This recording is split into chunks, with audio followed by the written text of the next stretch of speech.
In the heart of the savannah, a singular obsession drives a honey badger deep into the hollowed-out trunk of an ancient tree. For him, the world is narrowed down to just three things: scent, heat, and sweetness. He knows honey is in there, dripping somewhere inside the wood, thick and alive. It's a reward that's absolutely worth the pain. Bees pour from the cavity, a living cloud of fury, like sparks shooting from a fire.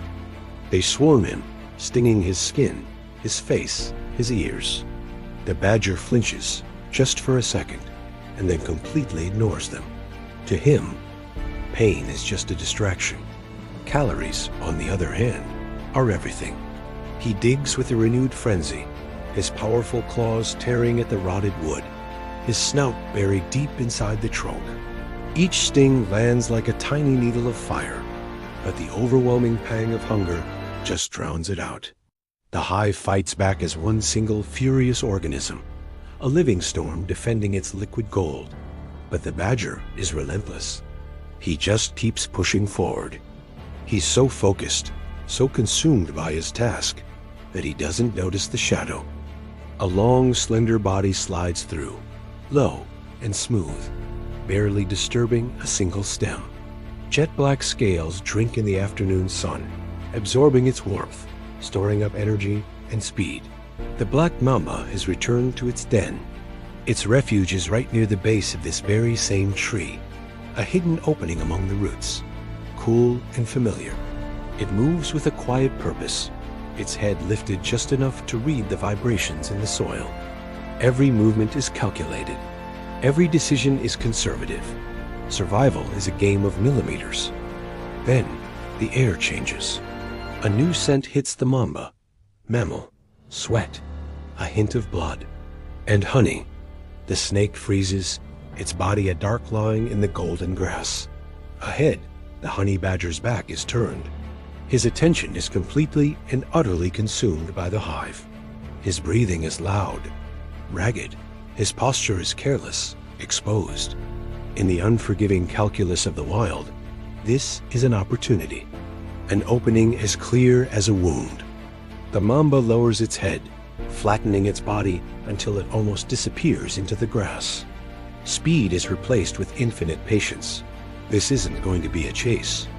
This is about positioning. It begins to circle, moving wide, using the glare of the sun to blind, the direction of the wind to erase its scent. Inch by silent inch, it closes the distance, never once announcing its lethal intent. The badger, oblivious, digs even deeper. Wood splinters fly. The bees buzz in a high-pitched scream of rage. Sweet, sticky honey now coats his muzzle. For him, the world behind him might as well not exist. The strike comes from nowhere. No warning, no rattle, no second chance. Fangs connect with flesh in a single, precise, and practiced motion. The badger explodes sideways, spinning around, snapping furiously at the empty air. The mamba has already recoiled, its body flowing backward like poured ink, creating distance instantly. The badger stumbles. The world suddenly tilts on its axis. Something is terribly wrong. His legs respond a fraction too late. His muscles hesitate, refusing to obey. The badger lets out a low growl, shaking his head, trying to reset reality. Raw instinct surges past reason. Fear isn't even part of his vocabulary. He charges. Dust erupts from the dry ground as two of the continent's most formidable predators meet in open space. One is fueled by sheer aggression and legendary endurance. The other, by incredible reach and deadly restraint. They begin to circle each other. The mamba rises slightly, its body coiled like a spring, its head tracking the badger's every move. It doesn't need to strike again. Time is already on its side. The venom is traveling silently through the badger's system, slipping along nerves, systematically loosening muscle from command. But the badger presses the attack anyway. His movements are becoming reckless, violent, and imprecise. He snaps at shadows, lunges too far, and corrects his balance too slowly. The ground beneath his paws feels soft, unsteady. The sounds of the savannah stretch and distort. The mamba strikes again and misses.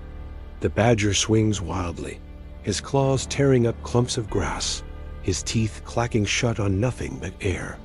His powerful momentum dissolves into a sudden, jarring stillness. Both animals freeze.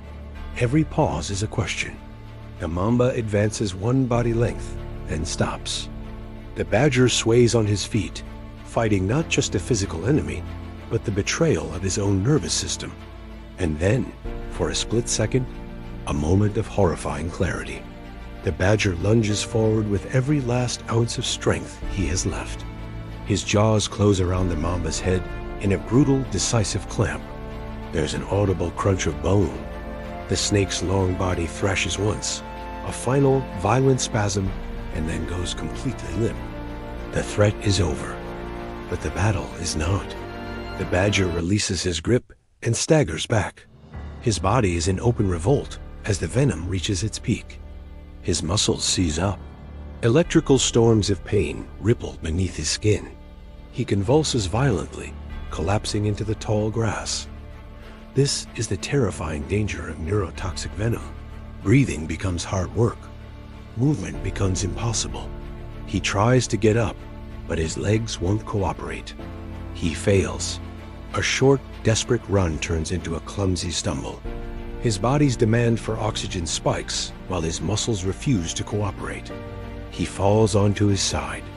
A tremor runs down his spine, and then it stops. Silence descends on the small clearing. From a distance, the savannah watches. The grass moves again. Shadows begin to gather. But this time, there are too many footsteps for something small. A pack of African wild dogs emerges from the brush, fanning out into a loose, menacing arc. Their heads are low. Their ears are pricked forward. Their intelligent eyes are reading the scene, assessing the badger's weakness like an entry in a ledger. They've hunted together many times. They know how to test. They know how to wait. The honey badger's leg twitches. He's still alive. For the dogs, that is enough. One dog lunges, its teeth finding purchase in the badger's famously loose skin. Another joins, and then a third. In a matter of seconds, the badger is lifted clear off the ground, his body turned into a living rope being pulled between powerful jaws. They pull, they shake, they try to use their combined momentum to tear him apart, to turn weakness into a quick victory. But something strange happens. The skin just slips. The body twists and rolls. Their grips fail. It's not because the attackers are weak.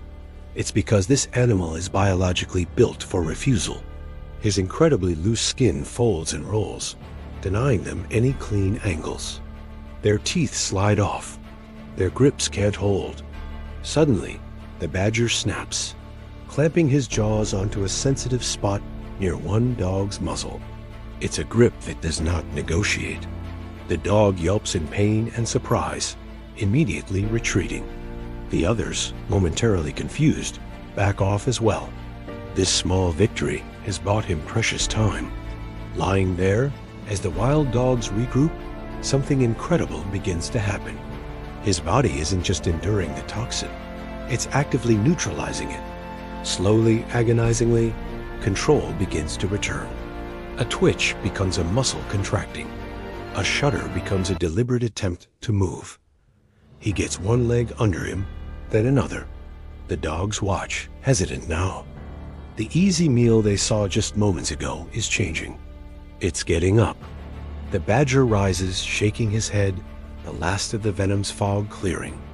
He is wounded, exhausted, and has been to the very edge of death and back. But he is a honey badger. He looks at the bees still circling their broken hive. He looks at the dead mamba. He looks at the pack of wild dogs. And then he turns and walks straight back to the tree. He's not finished yet. The honey is waiting. This incredible animal is a living testament to pure, unyielding will.